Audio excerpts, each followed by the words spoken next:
do Evangelho segundo Marcos, no capítulo número 6. Marcos 6, a partir do verso 30, a palavra de Deus diz: voltaram os apóstolos à presença de Jesus e lhe relataram tudo quanto haviam feito e ensinado. E ele lhes disse: vinde repousar um pouco à parte num lugar deserto, porque eles não tinham tempo nem para comer, visto serem numerosos os que iam e vinham. Então foram sós no barco para um lugar solitário. Muitos, porém, os viram partir, e reconhecendo-os, correram para lá, a pé, de todas as cidades, e chegaram antes deles. Ao desembarcar, viu Jesus uma grande multidão, e compadeceu-se delas, porque eram como ovelhas que não têm pastor, e passou a ensinar-lhes muitas coisas. Em declinando a tarde, vieram os discípulos a Jesus e lhe disseram: é deserto esse lugar e já avançada a hora. Despede-os para que, passando pelos campos ao redor e pelas aldeias, comprem para si o que comer. Porém, ele lhes respondeu: dá-lhes vós mesmos de comer. Disseram-lhe: iremos comprar 200 denários de pão para lhes dar de comer? E ele lhes disse: quantos pães tendes? E de ver. E sabendo, eles responderam: 5 pães e 2 peixes. Então Jesus lhes ordenou que todos se assentassem em grupos sobre a relva verde, e o fizeram, repartindo-se em grupos de 100 em 100 e de 50 em 50. Tomando ele os 5 pães e os 2 peixes, erguendo os olhos ao céu, os abençoou, e partindo os pães, deu-os aos discípulos para que os distribuíssem. E por todos repartiu também os 2 peixes. Todos comeram e se fartaram, e ainda recolheram 12 cestos cheios de pedaços de pão e de peixe. Os que comeram dos pães eram 5.000 homens. Amém. Muito obrigado, Pai, pela oportunidade. Pela segunda vez no dia, estamos reunidos aqui com a oportunidade de ouvir a Tua palavra. É a Tua voz falando ao nosso coração. É isso que nós queremos e precisamos, e essa é a razão da nossa oração. Te pedir, fala conosco, Pai. Fala ao nosso coração aquilo que precisamos ouvir, palavra que transforme a nossa vida, que nos edifique, que nos dê direção, e tudo isso só a Tua palavra pode fazer.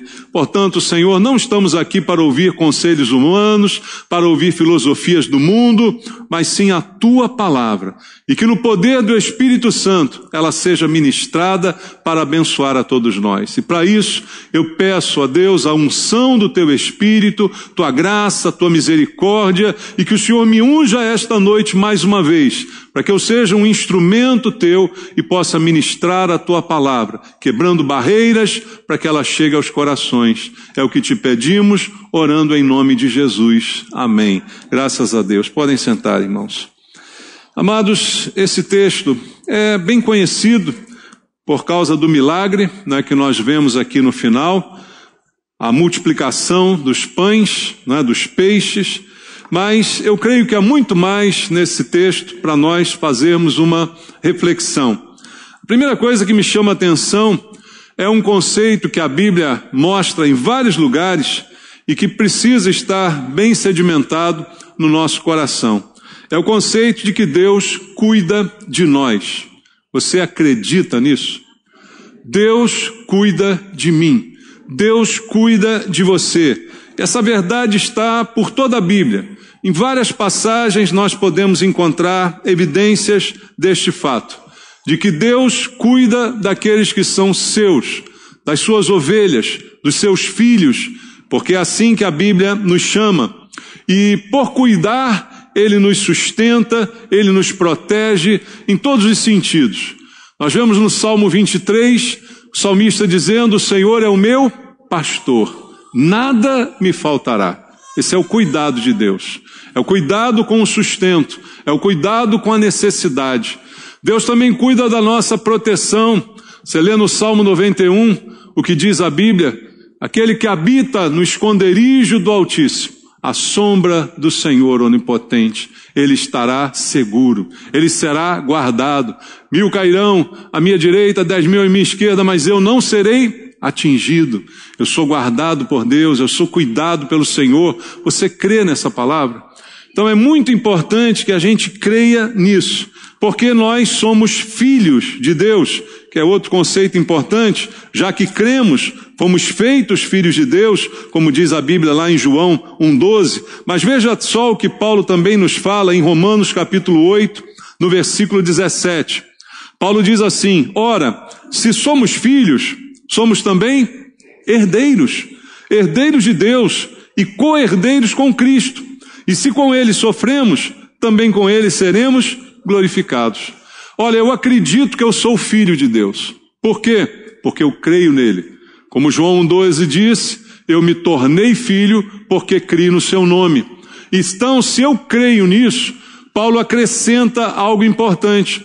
Ele diz, ora, se eu sou filho, automaticamente eu sou herdeiro, porque aos filhos fica a herança. Os bens que pertencem ao pai são transmitidos aos filhos. Então, se eu sou filho, também sou herdeiro. Então, se eu experimento algum sofrimento nessa vida, eu também experimentarei a glorificação, a restauração da minha vida, porque isso vem de Deus para nós, como Paulo diz aqui. E também no Salmo número 40, vamos ler rapidamente lá, o Salmo número 40, no versículo número 17, do Salmo número 40, está escrito assim na Bíblia: eu sou pobre e necessitado, porém o Senhor cuida de mim. Tu és o meu amparo e o meu libertador, não te detenhas, ó Deus meu. Veja, o salmista diz, não importa a situação, Deus cuida de mim. E é interessante que ele diz isso afirmando antes ser pobre, ter necessidades. Mas isso não afasta a verdade de que Deus cuida de mim, suprindo aquilo que me falta, inclusive as minhas necessidades, como afirma aqui o salmista. E Jesus, como diz a Bíblia, é a imagem do Deus invisível. Jesus é Deus que se fez carne e habitou entre nós. E Jesus mostrou aqui o seu amor pela humanidade e o seu cuidado também com o homem em todos os aspectos da vida e especialmente também com os seus discípulos, como esse texto vai mostrar para nós no comentário que vamos fazer sobre ele. Então Jesus não vê o homem apenas no seu aspecto espiritual. Nós certamente muitas vezes nos preocupamos com o aspecto espiritual e realmente ele é importante, mas também nós somos gente de carne e osso, que tem necessidades. Temos necessidades espirituais, certamente, mas também temos outros tipos de necessidades que também serão supridas por Deus. Então, Jesus, como homem, se faz carne, habita entre nós e sente o que a gente sente. A transformação de Deus em carne e osso faz com que haja ali a experiência do que é ser humano. E o humano tem necessidades. E é interessante que a Bíblia vai mostrar para nós Jesus certamente como homem, passando por todas essas situações. A Bíblia mostra Jesus chorando. A Bíblia mostra Jesus angustiado. A Bíblia mostra Jesus preocupado. Em vários momentos, a palavra de Deus mostra Jesus sendo como nós, passando pelas mesmas situações e circunstâncias. E aí vamos ao texto que nós começamos a ler no início dessa mensagem, voltando lá ao capítulo 6 do Evangelho de Marcos, a partir do versículo 30. Algo chama atenção nesse comportamento de Jesus em relação aos seus discípulos. A Bíblia diz que Jesus deu instrução para os 12 e os enviou para fazerem a obra de Deus. Os enviou para pregar, os enviou para curar, para ministrar a palavra do Senhor. E aí o versículo 30 diz, voltaram os apóstolos à presença de Jesus e lhe relataram tudo quanto haviam feito e ensinado. Tudo aquilo que ele mandou foi realizado por eles. E ele lhes disse, vinde repousar um pouco à parte, num lugar deserto, porque eles não tinham tempo nem para comer, visto serem numerosos os que iam e vinham. Presta atenção nisso. Eles foram obedecer a Jesus, foram fazer o que Jesus mandou e fizeram, e pelo jeito fizeram bem feito, fizeram corretamente, mas quando eles voltam à presença de Jesus, Jesus olha para eles e percebe uma necessidade. Qual é a necessidade percebida por Jesus aqui? Necessidade de descanso. Porque fisicamente, não está falando de algo espiritual. Espiritualmente estão ótimos. Expulsaram demônios, curaram enfermos, pregaram a palavra, foram para todo lugar onde Jesus mandou, estava tudo sendo feito corretamente. Mas fisicamente havia um esgotamento, fisicamente havia um cansaço. E aí Jesus, ele toma a iniciativa de dizer, venham repousar um pouco num lugar deserto, já que eles não tinham tempo nem para comer. Veja, tamanha era a atividade daqueles homens naquele momento histórico, que eles estavam sendo prejudicados até na sua rotina, estavam sem tempo, estavam esgotados, e isso aqui se fala de um esgotamento físico, não é um esgotamento espiritual, não é um assunto espiritual. Então Jesus, ele vê a necessidade física, emocional daqueles homens. Porque o excesso de trabalho, mesmo sendo um trabalho na obra de Deus, o excesso é prejudicial. Todo excesso é prejudicial. Mesmo sendo algo santo, mesmo sendo algo correto, mesmo sendo algo ordenado para que fosse feito, mas o excesso se tornaria prejudicial. Então veja agora, todos nós, irmãos, precisamos de descanso. Você sabia disso? Ninguém trabalha incansavelmente. Aliás, só há um que faz isso. Sabe quem é? Quem é? O diabo. É o único que a Bíblia fala que trabalha incansavelmente para destruir a gente. O único incansável é o diabo. O resto, nós precisamos de descanso. Ninguém vai dizer, eu não tenho tempo, eu trabalho, eu vou, eu estou em... Não existe essa. Nós somos limitados. Nós temos limitações e limitações físicas. E o que eu vejo nesse texto é que Deus se preocupa com isso. Veja, Jesus os recebe e a iniciativa é dele. Não foram eles que chegaram e disseram, Jesus, estamos acabados, fizemos tudo que o Senhor mandou, mas a gente está um trapo, não aguenta nada mais. Ou o Senhor dá 30 dias de férias, a gente vai entrar na justiça. Não, eles não falaram nada disso.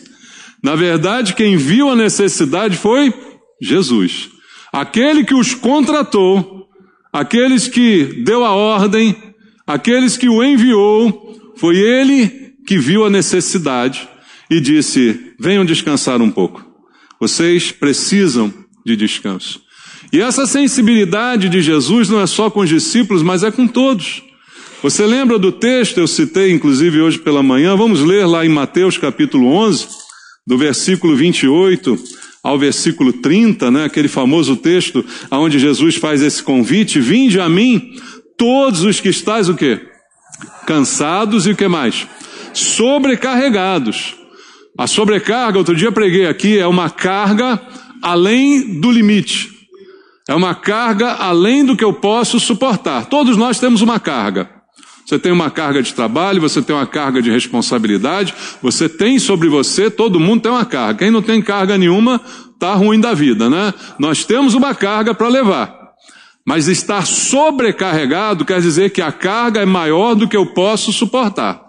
E Jesus vendo as pessoas hoje assim, ainda tem muita gente assim, levando um peso que não pode suportar, ele faz esse convite.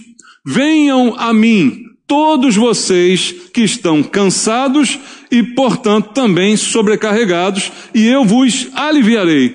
E aí ele faz uma proposta, tomem sobre vocês o meu jugo, o jugo é um peso, e aprendei de mim, porque sou manso e humilde de coração, e achareis descanso para a vossa alma, porque o meu jugo é suave, o meu fardo é leve. Então, o jugo que é um peso, o fardo que é um peso, mas que vem de mim, é uma carga, mas ela é infinitamente mais leve do que qualquer outra coisa que hoje esteja sobrecarregando a sua vida. Então, Jesus te convida a trocar.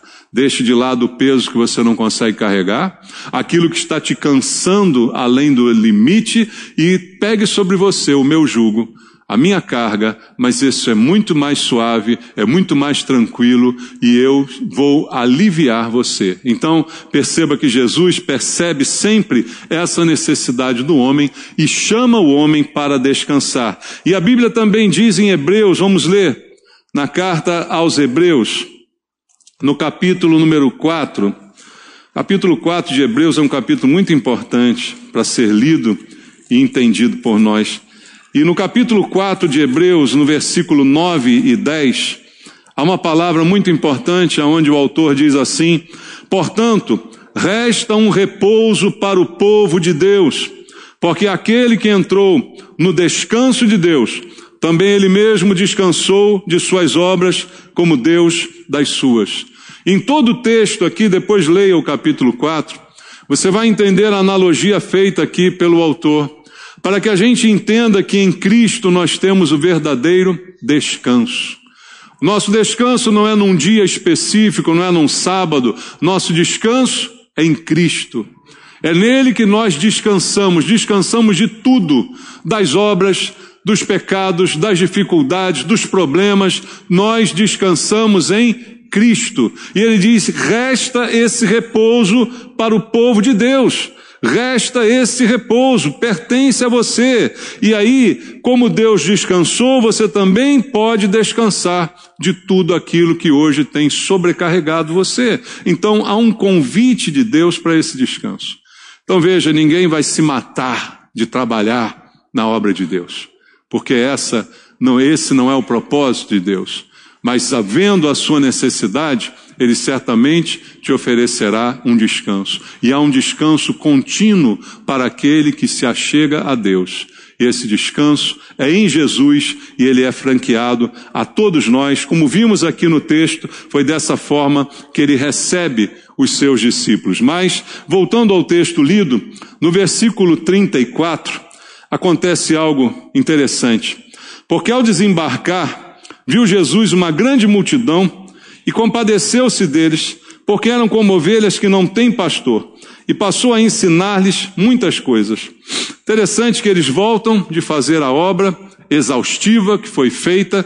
Jesus vê a necessidade, diz, vamos para um lugar. E aí, um fofoqueiro de plantão diz assim, eles foram para lá. E aí o que acontece? Todo mundo vai para lá. Todo mundo vai atrás, porque aonde Jesus está, existe uma bênção. Aonde Ele está, existe uma dádiva, não é? Existe um milagre. E as pessoas naturalmente vão atrás dele. E aí o objetivo era chegar ali e descansar. Mas quando o barco chega naquele lugar, o que Jesus vê? Uma multidão. E o que Ele vê naquela multidão? Talvez fosse eu, fosse você, a gente diria, meu Deus do céu. O que eu fiz para merecer isso? Queria uns diazinhos de descanso. E agora, olha só, toda essa gente aí na minha frente. Fala sério, você não falava isso? Eu falava. A gente é humano. A gente certamente ia olhar e dizer, poxa, eu vim aqui para um propósito e agora tem outra coisa totalmente diferente que eu imaginava. Mas por nenhum momento, nem Jesus nem seus discípulos manifestam qualquer tipo de insatisfação com aquilo que eles vão ver ao chegar naquela praia. Então, o que acontece é algo diferente. Jesus olha para aquelas pessoas e ao invés de ficar com raiva delas, ao invés de ficar chateado por elas estarem ali, a Bíblia diz que Ele faz o quê, irmãos? Ele se compadece delas. Você leu isso aqui comigo? Versículo 34. Compadeceu-se deles. Ao olhar para aquelas pessoas, Ele teve compaixão daquelas pessoas. E a razão dessa compaixão é porque Ele as viu como ovelhas que não têm pastor, como ovelhas sem direção. A função do pastor para ovelhas é direcioná-las ao lugar seguro, direcioná-las ao lugar de alimento, dar cuidado com cada uma delas. E ele disse, aquela multidão estava ali porque estavam perdidas, pessoas que não tinham direção, pessoas que não tinham orientação. Então o que ele vai perceber é essa necessidade de direção. Então, além de perceber nos seus discípulos a necessidade de descanso, de paz emocional, ele também olha para a multidão e percebe a falta de direção que aquelas pessoas estão vivendo. Não tem ninguém para pastoreá-las, não tem ninguém para dar direção para elas. Estão indo para um lado e para o outro, estão desgovernadas, sem rumo. Assim Jesus as vê naquele momento e ele vê que elas precisam de direção. Então Jesus também percebe a nossa necessidade de direção, quando a gente está assim também meio que perdido, e ele precisa que alguém dê sentido à existência, a pessoa precisa que alguém dê um rumo para a sua vida. Essa é a especialidade de Jesus. E a gente encontra na palavra de Deus em João, no capítulo número 10, no versículo 14 e no versículo 15, escrito assim: Eu sou o bom pastor, conheço as minhas ovelhas, e elas me conhecem a mim, assim como o Pai me conhece a mim, e eu conheço o Pai, eu dou a minha vida pelas ovelhas. Essas pessoas por quem Jesus se compadeceu, ele as viu como ovelhas sem pastor, e ele se dispôs a ser o pastor delas. Ele se dispôs a dar a elas aquilo que elas realmente precisavam: direção na vida, alvo na vida. Irmãos, quantas pessoas hoje no mundo estão assim, sem rumo, sem direção, não é? Seguindo instintos, seguindo lobos, seguindo pessoas más, sem nenhuma direção na vida. Jesus contempla essa necessidade e se coloca como a solução. Eu sou o bom pastor. Há um pastor que pode dar direção para a sua vida. Mas o texto que a gente leu continua também dizendo, a partir do verso 35, em declinando a tarde, vieram os discípulos a Jesus e lhe disseram: é deserto esse lugar, e já avançada a hora. Despede-os para que, passando pelos campos ao redor e pelas aldeias, comprem para si o que comer. Porém, ele lhes respondeu: dai-lhes vós mesmos de comer. Disseram-lhe: iremos comprar 200 denários de pão para lhes dar de comer? E ele lhes disse: quantos pães tendes? E de ver. E sabendo, eles responderam: 5 pães e 2 peixes. Nesse momento, Jesus vê uma outra necessidade. Além de ver a necessidade emocional, física, além de ver a necessidade de direção, ele agora vê a necessidade material, comida. Faltava comida para aquela gente, faltava alimento. E não é de alimento espiritual que ele está falando. Ele está falando de pão, de coisa que enche a barriga. Não é assim, vou orar por você. Não, vou alimentar você. Não é? É efetivo, é de fato algo concreto. Não é? Não está no campo espiritual, mas está mais uma vez no campo físico. Então, para nós fica aqui a mensagem de que ele sabe também a nossa necessidade material. Lembra do Salmo 23? O Senhor é o meu pastor, nada me faltará, porque ele sabe do que eu preciso. Ele sabe que gente tem fome, gente tem sede, gente tem necessidade de alimento. E aí, por mais legal que fosse aquela reunião, ele ensinando, ele dando orientações, ele pastoreando aquelas pessoas, ele sabia que as pessoas precisavam de comer. Aquele ditado simples: saco vazio não para em pé, né? Então, quando você precisa de comer, não adianta você dizer: a palavra de Deus é o pão que veio do céu. Você se conforma com isso? Estou com uma fome danada. Aí vem um crente perto de mim e diz: a palavra de Deus. O que você vai mandar ele para onde? Hein? Agora não é hora da palavra de Deus, é hora da comida, né? Ninguém vai comer. Agora, como Jesus também ensinou e a Bíblia diz, nem só de pão viverá o homem. Uma coisa completa a outra. Uma coisa precisa estar junto com a outra. Jesus já estava ensinando, porque eles estavam como ovelhas que não tinham pastor. Já estavam sendo ensinadas, mas agora precisavam ser alimentadas. E a necessidade não é espiritual, ela é física. E nós não podemos correr esse risco de espiritualizar aquilo que é concreto, aquilo que é físico. Veja, em João, no capítulo 6, onde é citado também o milagre de multiplicação de pães, está escrito aqui em João capítulo 6, no versículo número 35, vamos ler? João capítulo 6, verso número 35, diz assim: declarou-lhes, pois, Jesus: eu sou o pão da vida, o que vem a mim jamais terá fome, e o que crê em mim jamais terá sede. Do que Jesus está falando aqui? De algo espiritual ou de algo material? Está falando de algo espiritual. Nesse texto ele está espiritualmente falando sobre a fome, sobre a sede, sobre a sensação de não ter saciedade, que ele pode suprir com a sua presença, sendo o pastor daquele que se submete a ele. Então é algo espiritual, mas ao mesmo tempo ele alimentou aquela multidão também em João capítulo 6. Então há uma necessidade espiritual e uma necessidade física, e uma não vai suprir a outra. Não adianta dizer para alguém que está com fome que Jesus é o pão da vida. Não funciona, não resolve, não é? E isso foi dito depois dele alimentar as pessoas fisicamente, lá em João 6, aí ele veio e falou: agora você tem algo a mais, você me tem. E aí, se você sim experimentar de mim, nunca mais você vai ter fome, nunca mais você vai ter sede, porque o seu espírito estará eternamente saciado. Então Jesus também vê a necessidade material.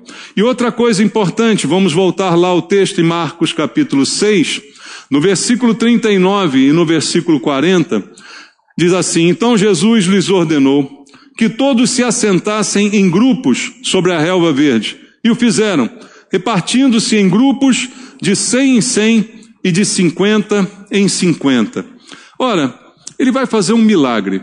Ele vai multiplicar pães e peixes de maneira que toda aquela multidão seja suprida e alimentada.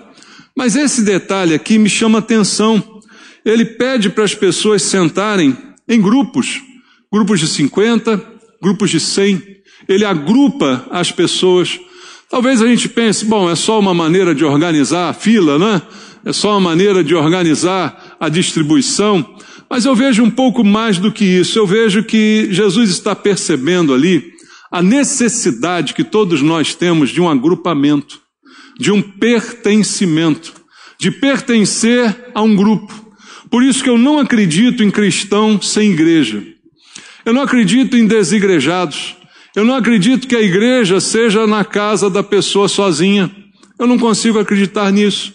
Porque Deus nos chamou para sermos igreja, e a própria palavra igreja sugere reunião, sugere assembleia, estarmos juntos. Então ele agrupa as pessoas, porque eu não sou apenas um no meio da multidão. Agora eu faço parte de um grupo de 50, agora eu faço parte de um grupo de 100. Agora eu estou mais próximo dessas pessoas. Eu posso ser um no meio de 5.000. E aí eu não conheço ninguém, eu não vejo ninguém, eu não sei o nome de ninguém, eu não me relaciono com ninguém.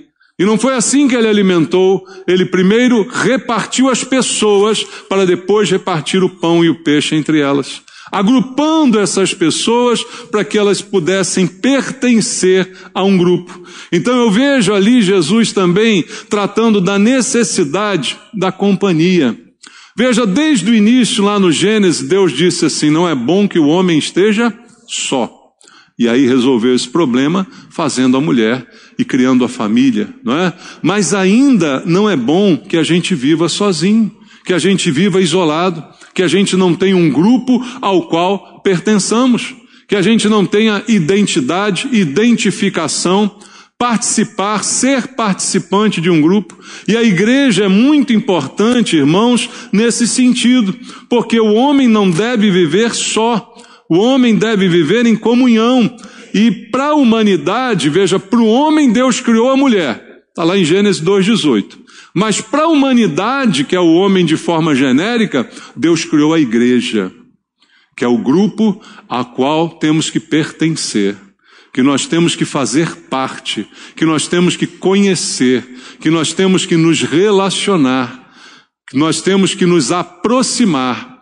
Então, como homem, não estou sozinho porque Deus criou a mulher, mas como humanidade eu tenho que pertencer a um grupo seleto, a um grupo sadio, e esse grupo é a igreja. Não abra mão, meu irmão, de pertencer a uma igreja, de pertencer a um grupo que realmente seja sólido, seja firmado, no qual você se identifique e possa ali se desenvolver. Eu percebo Jesus olhando essa necessidade do homem.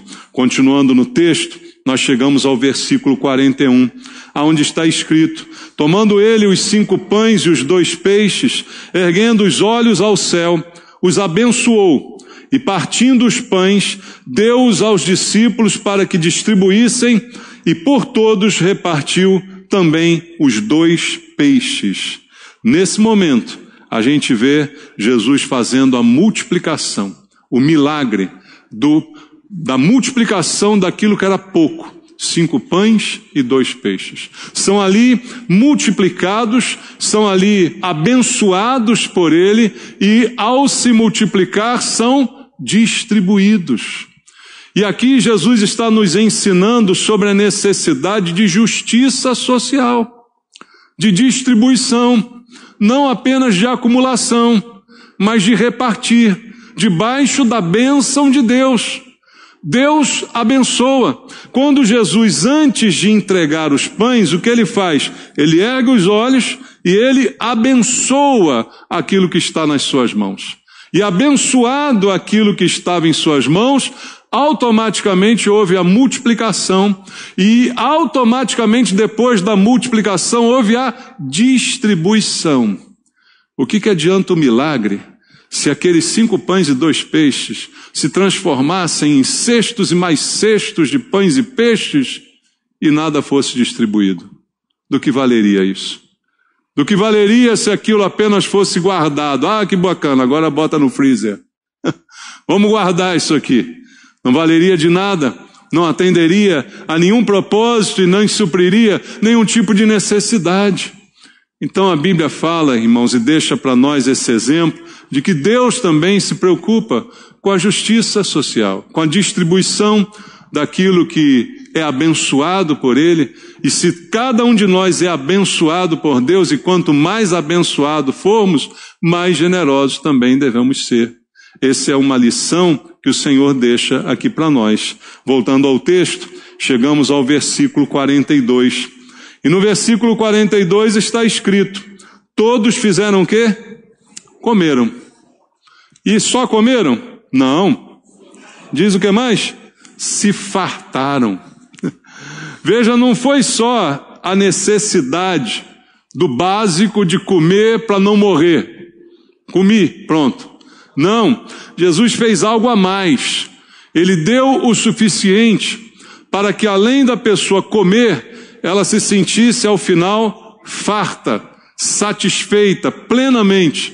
Ninguém saiu dali com fome. Não, vou pegar só um peixinho, só um pouco. Tem muita gente aqui, né? A gente fica às vezes com isso, né? Vou comer só um pouquinho aqui, que tem que sobrar para os outros. Ninguém teve essa preocupação ali, não. Porque todo mundo comeu. E comeu o suficiente para ficar mais do que satisfeito. Comeu o suficiente para ficar farto. Porque Deus é Deus de fartura. Porque Deus, Ele também vê não apenas a necessidade do básico, mas a necessidade de satisfação. Estar satisfeito. Esse é o prazer de Deus. Veja, Jesus poderia simplesmente resolver o problema. Transforme isso aqui, dou um pão e um peixe para cada um. Tá bom um pão e um peixe para você, um Macfish? Não existe nem mais, né, o Macfish, tiraram sobre outro dia. Tá bom para você? Você se contenta com um Macfish? Não, para mim tem que ser um quarteirão duplo com queijo e tal. Não, ele podia simplesmente dar aquele básico. Um pão e um peixe para cada um, e lamba os beiços, cada um se dê por satisfeito e não reclame. Mas não é isso que Deus faz. Deus vai além da expectativa. Deus vai além do que talvez nós pudéssemos fazer. Ele vai até o ponto da satisfação. Porque Ele não dá coisas medidas.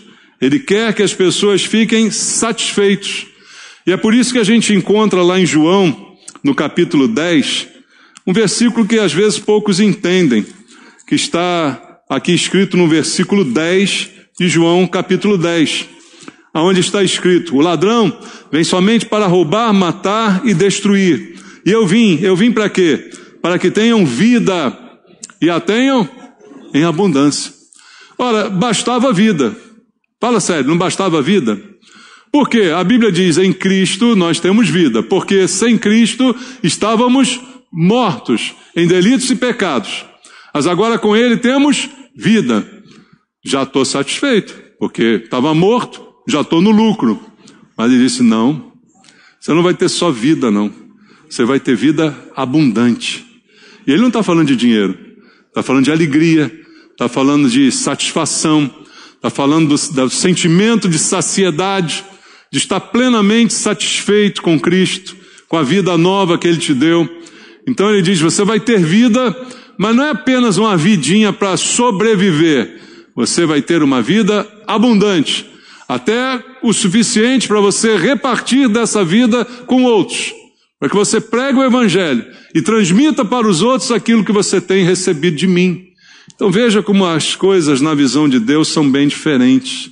E é por isso que a Bíblia diz que nós temos que aprender esse contentamento, essa satisfação. Veja, todos comeram e todos ficaram satisfeitos, se fartaram do que foi oferecido. E veja, o texto continua dizendo, ainda recolheram 12 cestos cheios de pedaços de pão e de peixe. 12 cestos cheios. Olha, sobrou. Não foi o contadinho, não. Jesus é ousado, né, irmãos? Porque quando a gente dá uma festa para crente, eu estou preocupado com o aniversário da igreja, sabe? Porque eu estou preocupado com isso. Eu falei, tem 1.800 salgados. Eu falei, será que serve? Será que é suficiente? Porque a capacidade do crente de comer, você não imagina, né, irmão? Eu estou pedindo um bolo para 300 pessoas. Eu falei assim, será que dá? Eu estou vendo os refrigerantes que eu vou comprar, eu estou numa dúvida. Eu falei, será que dá? Porque a capacidade que a gente tem de comer é terrível. Tomara que dê sobre 12 cestos. Porque é assim que Deus faz, né, irmãos? Ele dá o suficiente para comer, para o crente comer até cair, e ainda fica lá, ainda 12 cestos para recolher. 12 cestos lá sobrando. Então eu acredito que a gente precisa aprender também a satisfação, porque Deus vê a nossa necessidade de satisfação. O problema é que muitos de nós, e aí é o nosso defeito, nunca estamos satisfeitos. E para aquele que nunca está satisfeito, eu ouso dizer, Deus não é, entre aspas, capaz de satisfazer a este que nunca está satisfeito. Porque são as pessoas que quanto mais têm, mais querem. Quanto mais recebem, mais desejam. E nunca estão contentes. E a Bíblia condena esse comportamento, e eu deixo para nós essa verdade. Lá em 1 Timóteo capítulo 6, verso 8, Paulo diz assim ao seu discípulo, tendo sustento e com que nos vestir, estejamos contentes, satisfeitos, felizes, porque isso é algo que muita gente não tem e gostaria de ter. O básico, que é o sustento, que é o pão de cada dia, como Jesus nos ensinou a pedir, não é? E é o que vestir para não andar pelado. Então ele diz, tendo isso, que isso já te dê uma sensação de contentamento, porque Deus não dá mais enquanto eu não sou feliz com o que eu tenho. Guarde essa lição no seu coração. Enquanto você não for feliz com o que tem, não espere mais de Deus. Deus não é o gênio da lâmpada que anda por aí atendendo desejos, mas Ele atende necessidades. E Ele percebe essas necessidades. E Ele cuida de nós, como estamos vendo aqui nesse texto. Mas nós também precisamos cuidar de nós. No sentido de entendermos o que é satisfação. E segundo a Bíblia, é me satisfazer com o básico, com o simples, de que é ter o que comer e vestir. O resto Deus dará. E também, para terminar, veja o que diz a Bíblia em Hebreus, no capítulo 13, No versículo número 5, o mesmo conceito é ensinado. Hebreus 13:5 diz: seja a vossa vida sem avareza, contentai-vos com as coisas que tendes, porque ele tem dito: de maneira nenhuma te deixarei, nunca jamais te abandonarei. Viu como ele cuida? Mas ele também diz: contente-se com o que você tem, seja feliz com aquilo que você já possui, porque eu nunca vou deixar você, eu nunca vou te abandonar, eu nunca vou deixar você passar necessidade, como lemos aqui no versículo, um dos primeiros que lemos. Deus nunca permitirá que você seja abandonado, que Ele não seja o teu pastor e que Ele não supra a tua necessidade, mas seja feliz com o que você tem. Seja satisfeito com aquilo que chegou às suas mãos, para que um dia, quem sabe, você possa ter um pouco mais, mas não vive em função disso. Então, diante de tudo que nós ouvimos aqui e vimos nesse texto como exemplo, cuide das necessidades da sua vida. Coloque todas elas diante de Deus, mas entenda que os outros têm a mesma necessidade que você.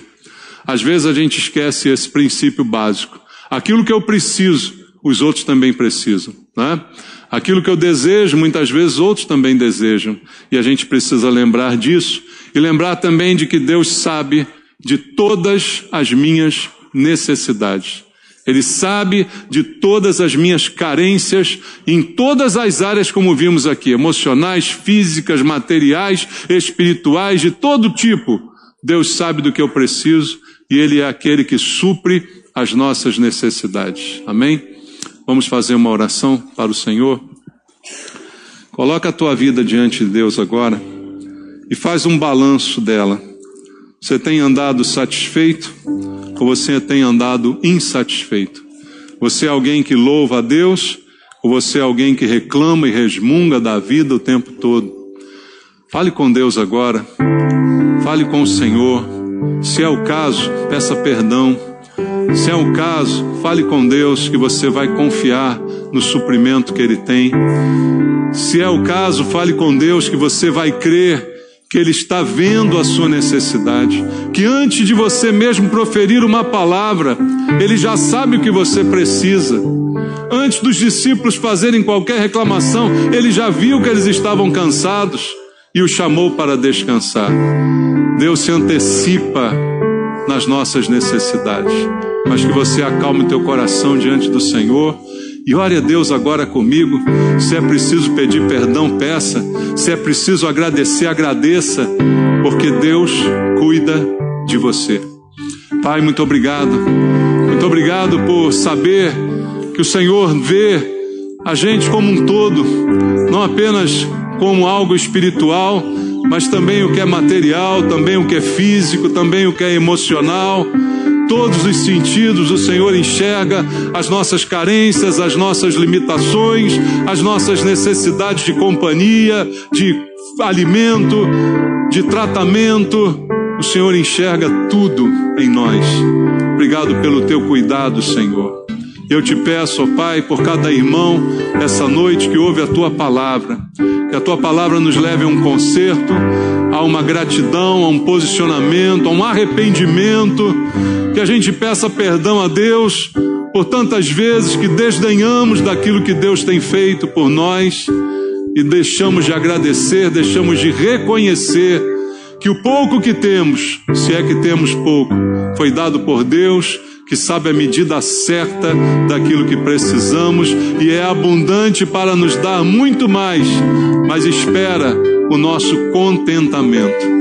Pai Santo, produz um contentamento no coração dos meus irmãos, uma satisfação interior na vida de cada um. É o que eu te peço, orando com eles, em nome de Jesus. Amém.